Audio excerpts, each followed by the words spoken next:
वाक एवं अभिव्यक्ति की स्वतंत्रता। अनुच्छेद 19 सब क्लास 1 क में वाक एवं अभिव्यक्ति की स्वतंत्रता है, जिसपे हम पिछले सेशन में इसकी चर्चा कर चुके हैं। अब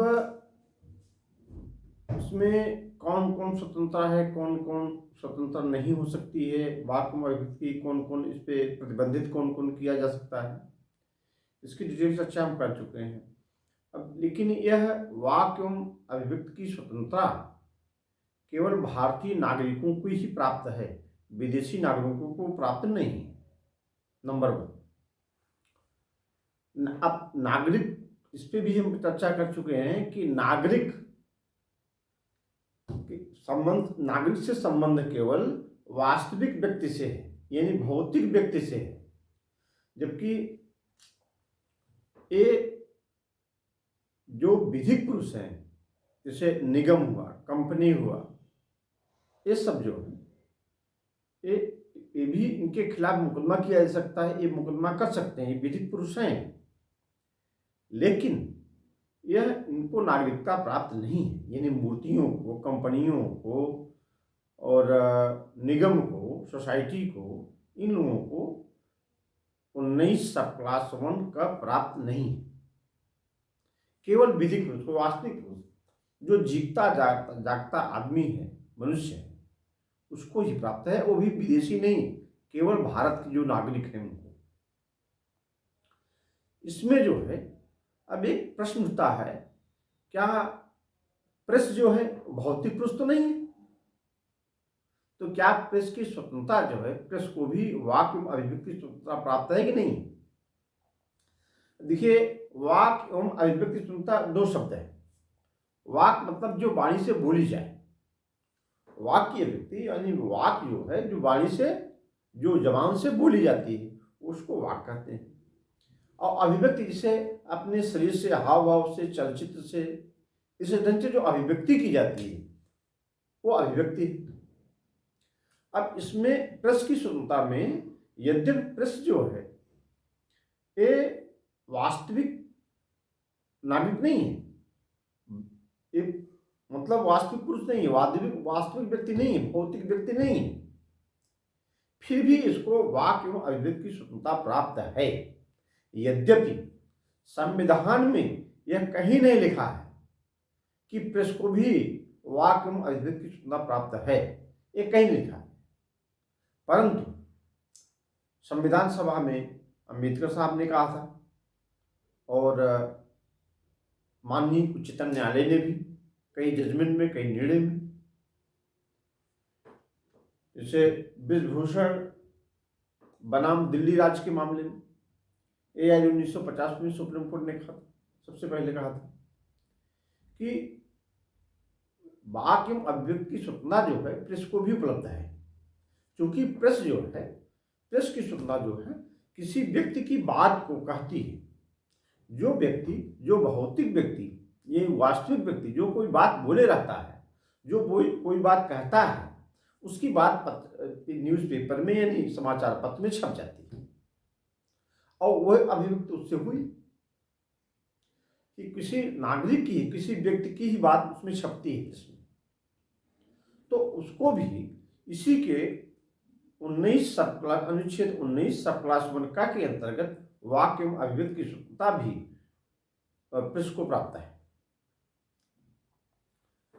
यदि अब प्रश्न यह उठता है कि जहां प्रश्न यह है कि वह विदेशी जो प्रेस चलाता है, वो जो प्रेस चला रहा है वह व्यक्ति विदेशी है, तो यहाँ क्या प्रश्न होगा? तो यहाँ क्या उत्तर होगा? यहाँ उत्तर यह होगा, क्योंकि विदेशी यदि कोई प्रेस चलाता है तो उसको यह 19 सब क्लास 1 का की स्वतंत्रता उसको प्राप्त नहीं, वाक एवं अभिव्यक्ति की स्वतंत्रता उसको प्राप्त नहीं, क्योंकि विदेशी शब्द कहीं नहीं, भारत का नागरिक होना चाहिए।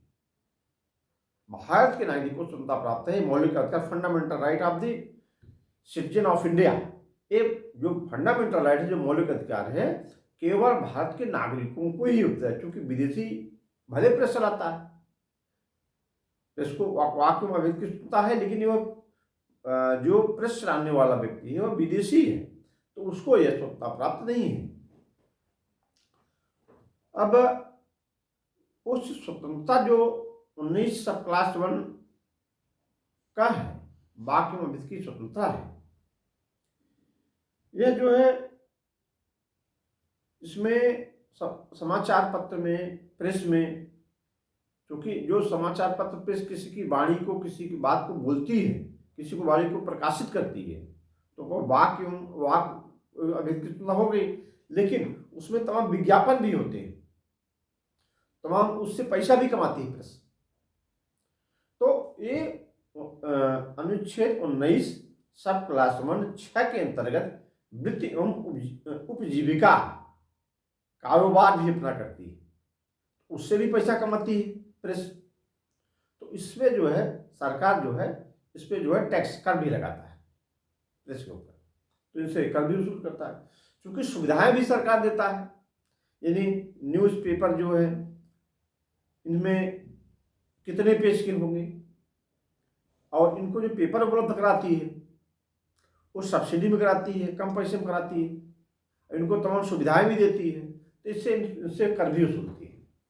तो 19 सब क्लास 1 6 के अंतर्गत वृत्ति एवं उपजीविका और कारोबार चलाती भी है, और यह इसको वो भी प्राप्त है, 6 भी प्राप्त है, और 19 सब क्लास 1 का वाक एवं अभिव्यक्ति की स्वतंत्रता भी प्राप्त है, और 6 के अंतर्गत वित्त और उपजीविका और कारोबार करने के लिए भी स्वतंत्रता है इसको।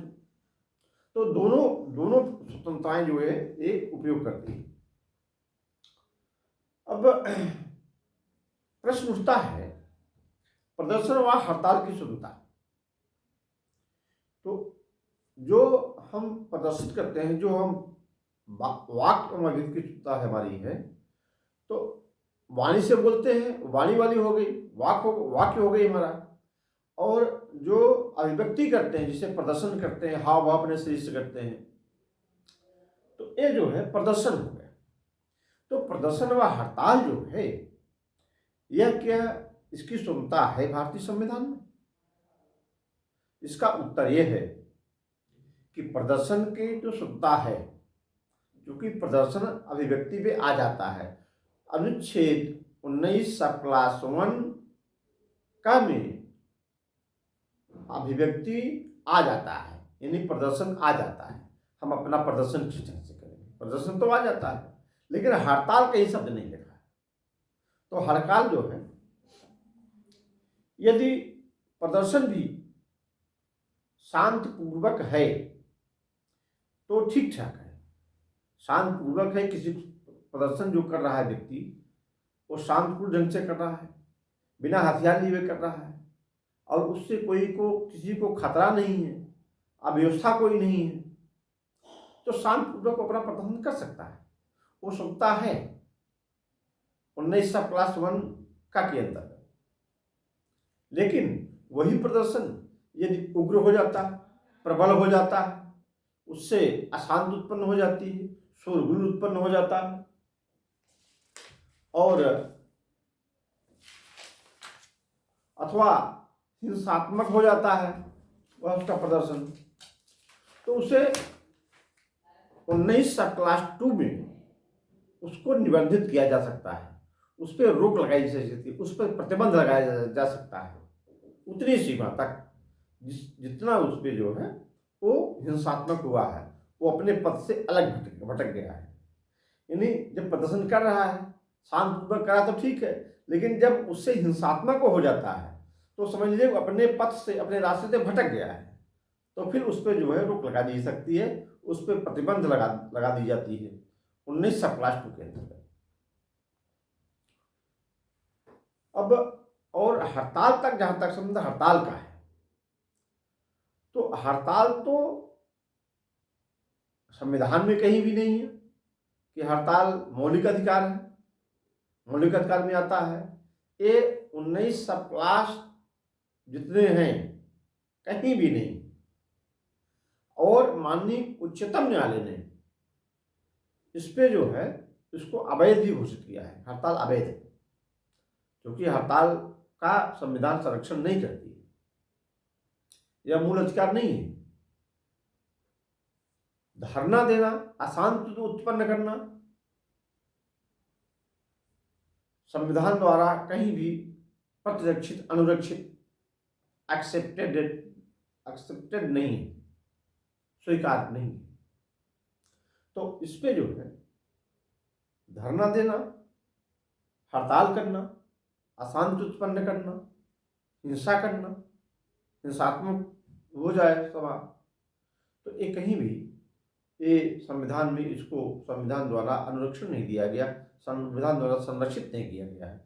और माननीय उच्चतम न्यायालय ने इसकी कड़ी भर्त्सना की है, कड़ी आलोचना की है सब हड़ताल की। और हड़ताल कभी किसी भी दशा में जो है पोषणी संविधान द्वारा नहीं। इसलिए वाक एवं अभिव्यक्ति की स्वतंत्रता के अंतर्गत प्रदर्शन तो आता है, परंतु हड़ताल नहीं आती।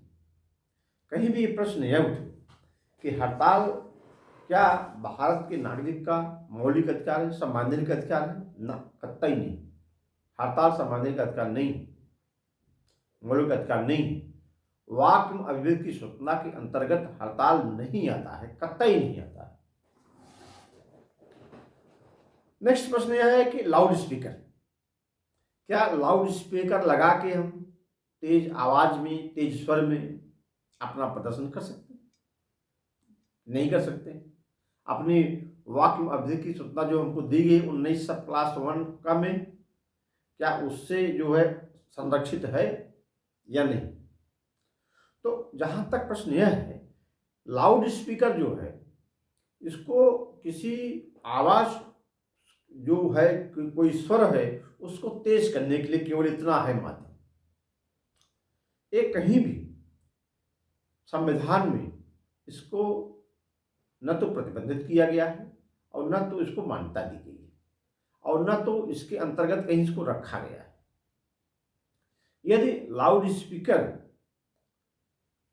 से किसी को अशांति उत्पन्न होती, कोई व्यवधान होता है, तो यह वाक एवं अभिव्यक्ति स्वतंत्रता के अंतर्गत नहीं आता। लाउड स्पीकर अनुच्छेद 19+1 का के अंतर्गत अभिव्यक्ति की स्वतंत्रता में नहीं आता। इसको तेज होने पर और अशांत उत्पन्न होने पर इसको जो है रोका जा सकता है। 19+2 के अंतर्गत इस पे युक्त प्रतिबंध लगाए जा सकते हैं।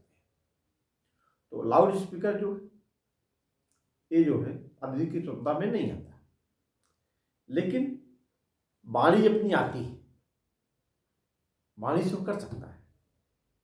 लाउड स्पीकर, कई प्रश्न यह उठे कि क्या लाउड स्पीकर तेज कर चलाना, लाउड स्पीकर से भाषण देना, इसको मौलिक अधिकार यानी 19+1 का के अंतर्गत ये हमारा संवैधानिक या मूल अधिकार है नहीं, वाक एवं अभिव्यक्ति स्वतंत्रता में आता है कि नहीं? तो लाउड स्पीकर नहीं आता।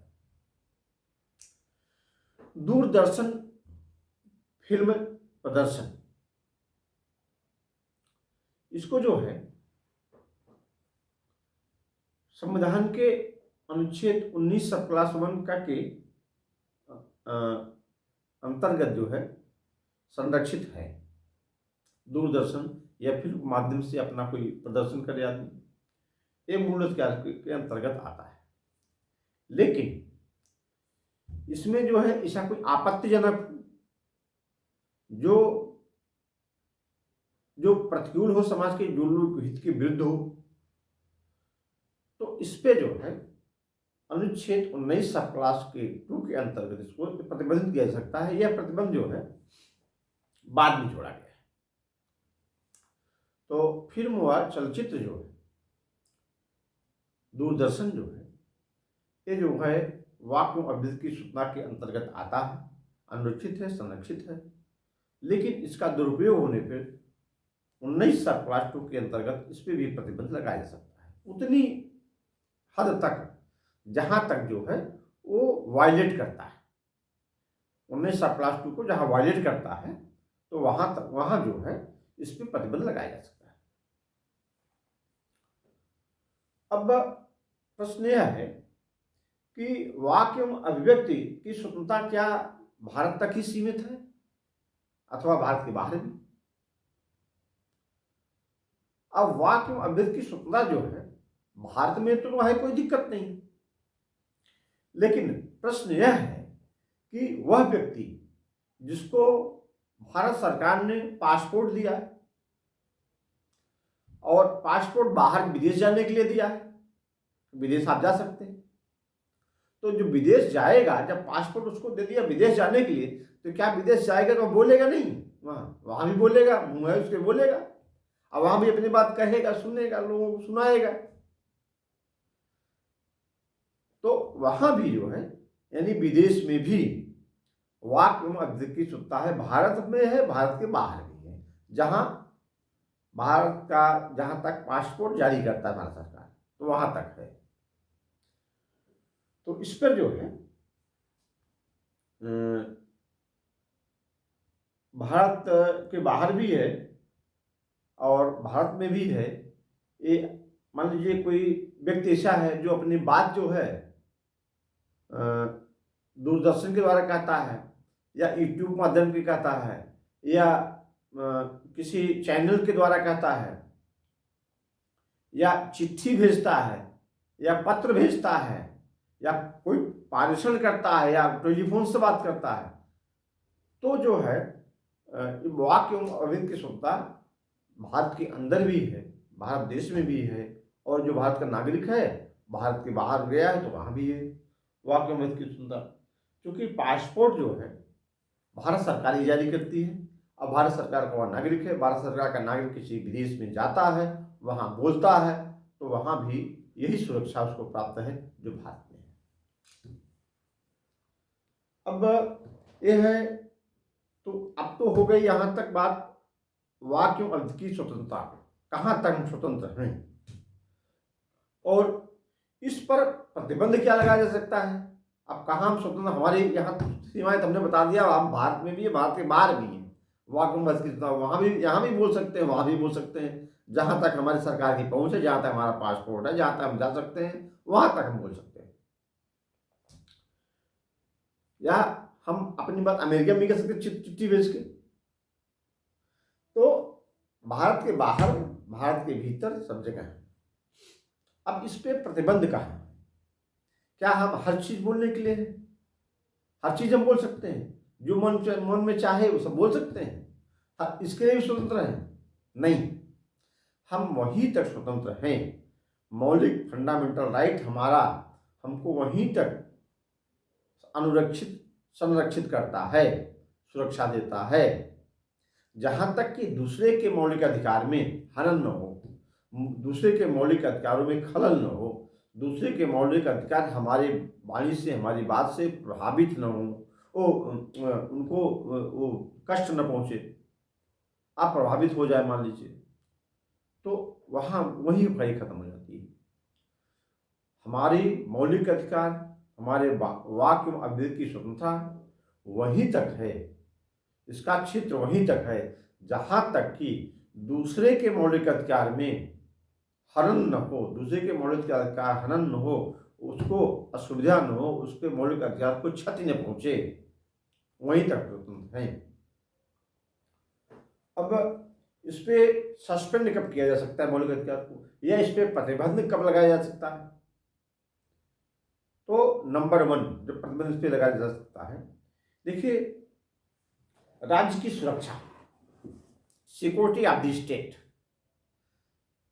यदि राज्य की सुरक्षा मतलब, यहाँ राज्य की सुरक्षा से मतलब, हालांकि राज्य का अर्थ हम यहाँ भारत सरकार से लेंगे, भारत राज्य से लेंगे, तो या भारत देश लेंगे, तो राज्य की सुरक्षा से यदि कोई सुरक्षा के संबंध में कोई समस्या आ जाती है,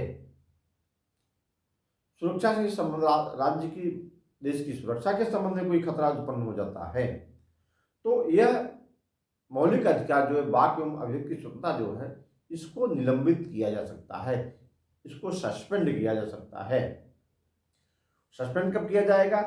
उसमें 19 सब क्लास 2 में जो आधार दिए गए उन आधारों पे इसको जो है इनके मौलिक अधिकार सस्पेंड किए जा सकते हैं भारत के नागरिकों को। अब राज्य की सुरक्षा यदि परम कर्तव्य है, अब राज्य की सुरक्षा केवल आशंका हो जाए कि राज्य की सुरक्षा खतरे में है, तो इनकी अभिव्यक्ति की स्वतंत्रता का 19 सेक्शन अनुच्छेद 19 तुरंत सस्पेंड कर दिया जाता है और वह 19(2) के अंतर्गत जो पावर है गवर्नमेंट को, उसके तहत जो है निबंधित कर दी जा सकती है। नेक्स्ट जो है विदेशी राज्यों के साथ मैत्रीपूर्ण संबंध। यदि हमारा किसी राष्ट्र से अच्छा संबंध है, मित्रतापूर्वक संबंध है, मैत्रीपूर्ण है, हमारा राज्य कोई विदेश राष्ट्र हमारा दोस्त है, हमारा मित्र है, मित्र राष्ट्र है हमारा, तो यदि हमारा नागरिक वहां जाता है या यहीं से वो उस देश के बारे में आप वाक्य एवं अभिव्यक्ति की कोई सुंदरता अपना उपयोग करता है, कोई ऐसी बात बोलता है, कोई उसके उस देश के प्रतिकूल बोलता है, प्रोपोगंडा करता है, जहाँ उसकी स्थिति पर खराब प्रभाव पड़ता है, जहाँ उनकी जनता पर खराब प्रभाव पड़ता है, जहाँ मित्र राष्ट्र की छवि धूमिल होती है, तो जो ऐसा व्यक्ति, ऐसा नागरिक भारत का यदि ऐसा कोई अभिव्यक्ति करता है वाणी द्वारा, अपने हाव भाव द्वारा, व्यवहार द्वारा, किसी भी द्वारा मित्र राष्ट्र के विरुद्ध प्रतिकूल प्रोपेगेंडा करता है, तो वहाँ जो है 19(2) के अंतर्गत उस पर प्रतिबंध लगाया जा सकता है। यह पहले नहीं था, यह प्रथम संशोधन अधिनियम 1951 द्वारा जोड़ा गया है। नेक्स्ट हम आएंगे, यदि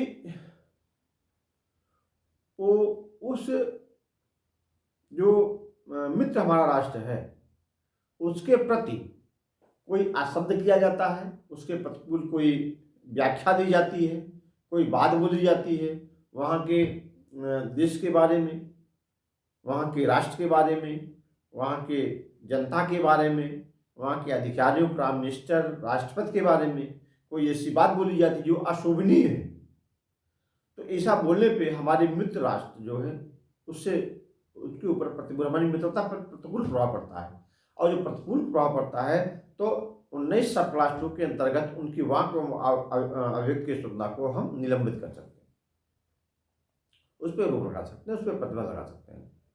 नेक्स्ट, लोक व्यवस्था के समय,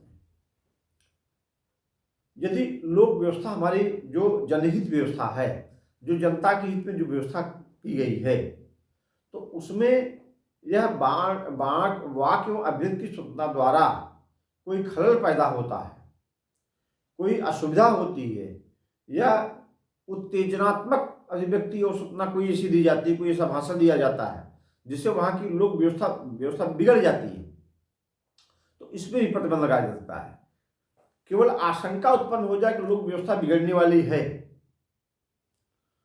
तो भी जो है वाक एवं अभिव्यक्ति की स्वतंत्रता पर प्रतिबंध लगाया जा सकता है 19(2) के अंतर्गत। और ये मामला माननीय उच्चतम न्यायालय में गया था। माननीय उच्चतम न्यायालय ने कहा कि 144 धारा 144 IPC की जो धारा थी जिसमें कर्फ्यू लगता था, तो वो धारा को जो है संवैधानिक घोषित किया कि धारा बहुत अच्छी है, यानी कोई लोक व्यवस्था छिन्न भिन्न होने के पहले ही वो आशंका होने पर भी यह सस्पेंड कर दिया जाता है वाक एवं अभिव्यक्ति की स्वतंत्रता, यानी अनुच्छेद 19 सस्पेंड कर जाता है। माननीय उच्चतम न्यायालय ने कहा कि यदि लोक व्यवस्था बिगड़ने वाली है तो बिगड़ने का इंतजार नहीं करना चाहिए, बिगड़ने के पूर्व ही वो सारी कार्रवाई कर देनी चाहिए जिससे बिगड़े न। तो इस पर जो है, क्योंकि वाणी एवं अभिव्यक्ति की स्वतंत्रता पर जब रोक लग जाएगी तो व्यवस्था छिन्न भिन्न नहीं होगी। जब लोक व्यवस्था छिन्न भिन्न नहीं होगी तो कोई नुकसान नहीं पहुंचेगा लोकहित को, समाज को, जनता को। तो ये आसन्न खतरे को देखते हुए पहले ही ये सस्पेंड किया जा सकते हैं लोक व्यवस्था के समय में।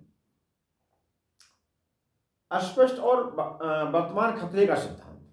माननीय उच्च न्यायालय ने कहा है, जब ये हो स्पष्ट हो जाए कि खतरा है, खतरा होने वाला है देश के प्रति, राज्य के प्रति, हमारे समाज के प्रति, इस वाक्य में अभिव्यक्ति की सुनना जो कोई ऐसे मान लीजिए कोई नेता या कोई विरोधी पक्ष या कोई ऐसा व्यक्ति भारत का नागरिक है जो समाज के किसी प्रतिकूल बोलता है और जिससे समाज की व्यवस्था खतरे में पड़ जाती है या देश की व्यवस्था देश के विरुद्ध कुछ बोलता है, तो देश के विरुद्ध बोलता है तो देश की सुरक्षा जहां खतरे में पड़ जाती है तो वहां भी जो है वाक्य एवं अभिव्यक्ति की स्वतंत्रता पर रोक लगाई सकती है 19+2 के अंतर्गत, वहां भी रोक लग जाती है। क्योंकि खतरे का सिद्धांत जो है एक मतलब खतरा होने के पहले ही, ये खतरा ऐसा उत्पन्न हो कि ऐसा खतरा होगा तो उसके पहले ही ये स्वतंत्रता जो है, वाणी जो है या अभिव्यक्ति की स्वतंत्रता जो है, इस पर रोक लगाई जाती है, इसको सस्पेंड कर दिया जाता है। शिष्टाचार व सदाचार, अब इतना भी नहीं है कि आदमी जो चाहे बोले, जैसा चाहे कहे, जैसा चाहे अभिव्यक्ति करे, तो इस पे भी, और यह शिष्टाचार और सदाचार का मामला विस्तृत व्यापक है। यह अश्लील फोटो, अश्लील हरकत तक इसको विस्तारित किया गया है।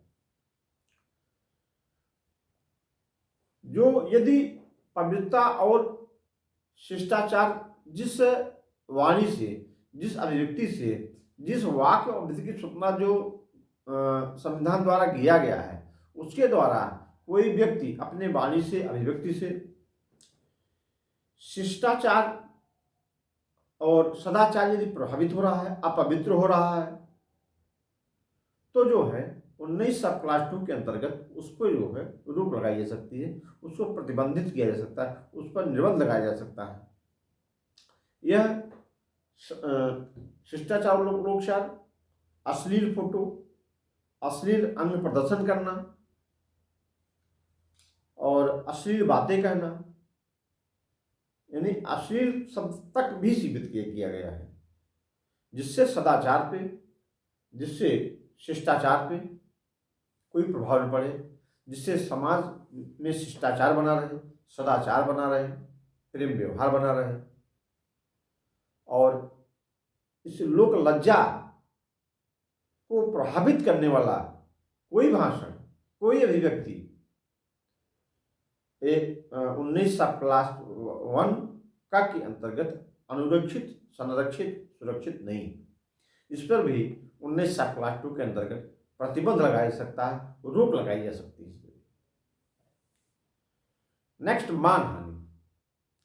कोई व्यक्ति यदि समाचार पत्र द्वारा, अभिलेख द्वारा, दूरदर्शन द्वारा किसी भी ढंग से किसी व्यक्ति के ऊपर लांछन लगाता है, कोई आरोप लगाता है, जिससे समाज में उसकी छवि धूमिल हो जाती है, जिससे समाज में उसकी छवि धूमिल हो जाती है और वह अपने को अपमानित महसूस करता है, जबकि पहले वह सम्मानजनक जीता था, सम्मान था समाज में, और उस वाक्य अभिव्यक्त करने से, वाणी बोलने से या समाचार पत्र में, पेपर में छपाने से उसका इज्जत कम हुई है, उसकी प्रतिष्ठा समाज में कम हुई है, तो वह व्यक्ति मानहानि का दूषित है और उस पे जो है 19+2 के अंतर्गत उस पर प्रतिबंध लगाया जा सकता है। और एक क्रिमिनल